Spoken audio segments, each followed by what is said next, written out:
ఎందుకు చంపుతారు అక్కడ? ఎంతమంది చచ్చిపోయారు? అదే వాళ్ళ రాష్ట్రంలో నరికి చంపుతున్నారు, రేపులు చేసి చంపుతున్నారు, దాడులు చేసి చంపుతున్నారు.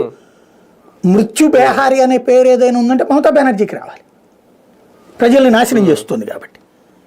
కానీ ఆవిడ హితబోధ చేస్తుంది, నీతులు చెప్తుంది.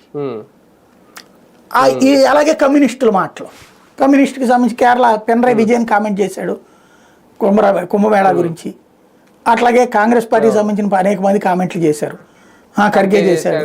కాబట్టి ఆయన అన్నారనమాట. అంటే నువ్వు ఒక బాధ్యతాయుతమైన స్థాయికి వెళ్ళాక, అంటే ఎంత అహంకారం ఏంటంటే 80% మంది హిందువులు ఉన్నారు, కానీ ఈ హిందువులు ఏం పట్టించుకోరన్న ధైర్యంతో 20% మంది ఉన్నటువంటి ముస్లింలు క్రైస్తవుల గురించినేమో నువ్వు వాళ్ళ మతాచారాల గురించి ఒక్క మాట మాట్లాడమని కూడా ఎవడు చెప్పట్లా.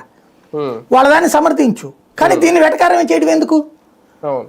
ఎక్కడో ఎందుకు? ఇప్పుడు కొత్తగా కాన్సెప్ట్ ఏం నేర్చారు, హిందువుల మధ్య చీలికలు తేవడానికి ఆ మధ్యన కులాలు తెచ్చారు. ఒకప్పుడు బీసీలు ఎస్సీ ఎస్టీలని తెచ్చారు. తర్వాత ఇప్పుడు ఏం తెస్తున్నారు, భాష తెస్తున్నారు. కర్ణాటకలో మహారాష్ట్ర వాళ్ళని కొట్టడం.